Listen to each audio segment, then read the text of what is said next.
சென்னை திருவான்மியூர் வட்டார போக்குவரத்து அலுவலகத்தில் ஸ்மார்ட் கார்டு, ஓட்டுநர் உரிமம் மற்றும் பதிவு சான்று வழங்கும் திட்டத்தை போக்குவரத்து துறை அமைச்சர் எம்.ஆர். விஜயபாஸ்கர் தொடங்கி வைத்த பின் அங்கு உரையாற்றி வருகிறார். அதை நேரலையில் பார்க்கலாம். என்பதை நேரத்தில் நான் சொல்லிக்கொள்ள விரும்புகிறேன். அதேபோல இந்திய அளவில் சாலை விபத்துகளால் ஏற்படக்கூடிய உயிரிழப்புகள் 1,50,000 பேர் என்ற விகிதத்தில் இருந்தது. அதை தமிழகத்தில் இருந்த 16,000 பேர் ஆண்டிற்கு சாலை விபத்துகளை உயிரிழக்கிறார்கள். அதை குறைக்க வேண்டும் என்பதற்காக எடுத்த முயற்சியின் காரணமாக சுமார் 12,000 உயிரிழப்புகளாக குறைந்திருக்கிறது.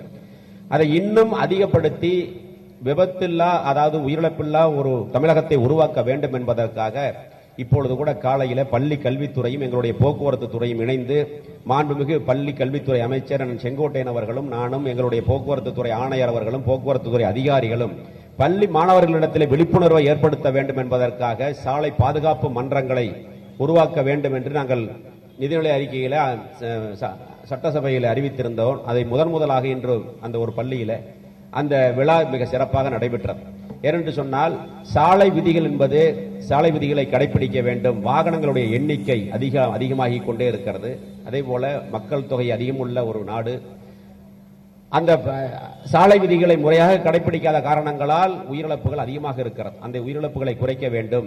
ஹெல்மெட், தலைக்கவசம் அணிய வேண்டும், சீட் பெல்ட் அணிய வேண்டும், மது அருந்திவிட்டு வாகனம் ஓட்டுவதை தவிர்க்க வேண்டும்.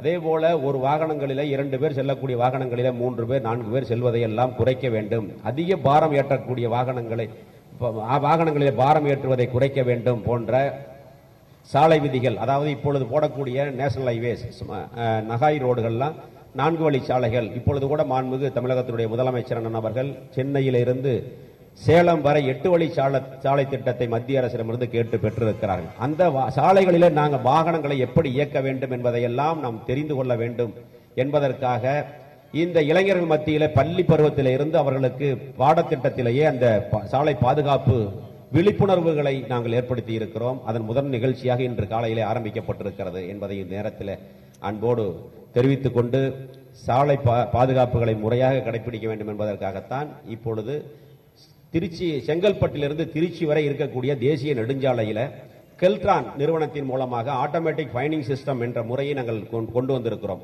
சாலை விதிகளை மீறுவோர் மீது நடவடிக்கை எடுப்பதற்கு அதிகாரிகள் அனைத்து இடங்களிலும் இருக்க முடியாது. ஆனால் கேமராக்கள் மூலமாக கண்டறிந்து அவர்களுக்கு அந்த அபராதம் விதிக்கின்ற முறை தமிழகத்திலே முதலாக கொண்டு வருவதற்கு மாண்புமிகு தமிழகத்தினுடைய முதலமைச்சர் எடப்பாடியார் அவர்கள் 25 கோடி ரூபாய் நிதியை வழங்கி இருக்கிறார்கள்.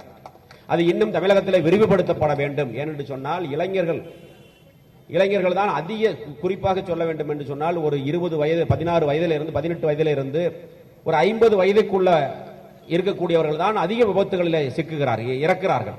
அந்த விபத்துகளை குறைக்க வேண்டும், உயிரிழப்புகளை குறைக்க வேண்டும் என்பதற்காக பல்வேறு முயற்சிகளை நாங்கள் எடுத்திருக்கிறோம். அதே போல வருகின்ற காலங்களில் இப்பொழுது கூட ஆட்டோமேட்டிக் டெஸ்டிங் ட்ராக் என்ற முறையை மாண்புமிகு தெய்வம் புரட்சித் தலைவர் அம்மா அவர்கள் அறிமுகம் செய்து 14 இடங்களில் அந்த டெஸ்டிங் ட்ராக் முறை அமல்படுத்த வேண்டும் என்று சொல்லி முதலாக கரூர் மாவட்டத்தில் ஆட்டோமேட்டிக் டெஸ்டிங் ட்ராக், அதாவது போக்குவரத்து ஆய்வாளர்கள் அவர்கள் லைசன்ஸ் ஓட்டுநர் உரிமம் பெறும் பொழுது அந்த டிராக்ல தான் டெஸ்ட் பண்ண முடியும். அந்த டிராக்ல டெஸ்ட் பண்ணும் பொழுது அது அவர் பாஸ் ஆயிருக்காங்களா ஃபெயில் ஆயிருக்காங்களா என்பதை அதிகாரிகள் தேர்வு செய்ய முடியாது, முடிவு செய்ய முடியாது. கம்ப்யூட்டர்ல தான் முடிவு செய்ய முடியும். அந்த முறையை நாங்கள் கொண்டு வந்த பொழுது மிகப்பெரிய ஒரு அளவில் எதிர்ப்புகள் இருந்தது. ஏனென்று சொன்னால் அதில் தேர்ச்சி பெறுவருடைய விகிதம் 10% இருக்கிறது. எனவே அதை அமல்படுத்துவதை நிறுத்த வேண்டும் என்றெல்லாம் ஓட்டுநர் டிரைவிங் ஸ்கூல் வைத்திருப்பவர்கள் சொன்னார்கள். அதையெல்லாம் இப்பொழுது தாண்டி கிட்டத்தட்ட 60% பேர் தேர்ச்சி பெறுகின்ற வகையில் அந்த டெஸ்டிங் ட்ராக் வந்திருக்கிறது. 13 இடங்களில் மிக விரைவில் ஆரம்பிக்கப்பட இருக்கிறது. அது படிப்படியாக தமிழகத்தில் இருக்கக்கூடிய அனைத்து மாவட்டங்களினுடைய தலைநகரங்களிலும் அந்த ஆட்டோமேட்டிக் டெஸ்டிங் ட்ராக் முறை கொண்டு வரப்படும் என்பதையும் நேரத்தில் தெரிவித்துக் கொண்டு, அதே போல நம்முடைய இப்பொழுது கூட அந்த நிகழ்ச்சியில் கூறும் பொழுது தெரிவித்திருந்தோம், நம்முடைய நாட்டில் ஓட்டுநர் உரிமம் வழங்குவதை நம்ம இன்னும் அதை முழுமைப்படுத்தப்பட வேண்டும். அவர்